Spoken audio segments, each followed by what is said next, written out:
நம்ம கெட்டு போய் அழிஞ்சு போகாம இருக்கணும்ட்டு காட் நமக்காக அவங்களோட ஒன் அண்ட் ஒன்லி சன் ஜீசஸ கொடுத்துருக்காங்க. ஜீசஸ் நம்ம மேல எவ்வளோ அன்பா இருக்காங்க காட்டுறாங்க. ஜீசஸோட நம்ம நல்ல ரிலேஷன்ஷிப் இருக்கணும்னா நம்ம இதை செஞ்சே ஆகணும். நிறைய ரூல்ஸ் ஃபாலோ பண்ணணும். கண்டிப்பா செஞ்சே ஆகணும். இப்படிலாம் செஞ்சா ஆக முடியாது. அன்பால மட்டும்தான் அழகான ஒரு ரிலேஷன்ஷிப் வச்சுக்க முடியும். ஆமா, கரெக்டா வச்சுங்க. அன்பால மட்டும்தான் முடியும். அது நம்மளுக்கு ரொம்ப பிடிச்சிருக்குன்ட்டு கிடையாது. அதுக்கு முன்னாடியே ஜீசஸ்க்கு நம்மள ரொம்ப பிடிக்கும். அதனாலதான் இந்த உலகத்துல யாருக்காவது நம்மள ரொம்ப பிடிக்கணும்னா அவங்களுக்கு பிடிச்ச மாதிரி நம்ம நடந்துக்கணும். சம்டைம்ஸ் ஒரு அக்ரிமெண்ட் மாதிரி ஒரு டீலிங் வச்சு நடந்துக்குவோம்.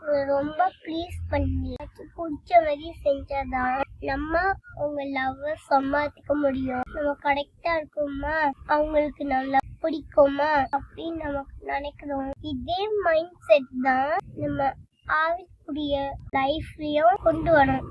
ஜீசஸ் நம்மள ஏத்துக்கணும்னு நம்ம ஏதாவது ப்ரூவ் பண்ணணும் அப்படின்னு நம்ம நினைக்கிறோம். ஆனா ஜீசஸ் நமக்கு சொல்ற மெசேஜ் ஸ்டோரியே வேற. நம்ம ஜீசஸ லவ் பண்றதுக்கு முன்னாடியே ஜீசஸ் நம்ம மேல அன்பா இருக்காங்க. நம்ம ஜீசஸ் எல்லாம் புரிஞ்சிருக்கும் மாதிரியே அவங்க நம்மள நேசிட்டாங்க. நம்ம ஒரு நல்ல பர்ஃபெக்டான லைஃப் ஸ்டார்ட் பண்றதுக்கு முன்னாடியே ஜீசஸ் நம்மள நேசித்தாங்க.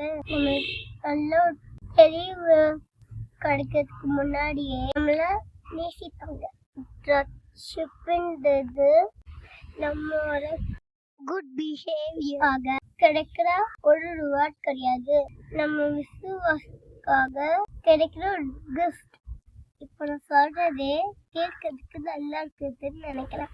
ஷோமேஸ் போல எந்த எதிர்பார்ப்பும் இல்லாம ஒரு அன்கண்டிஷனல் லவ் அப்படிங்கிறது ரொம்ப ரேர் தான்.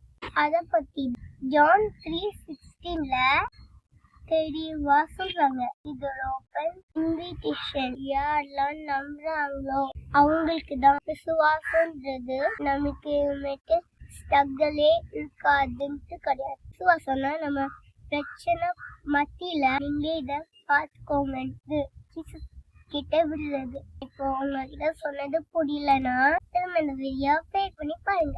பாய்.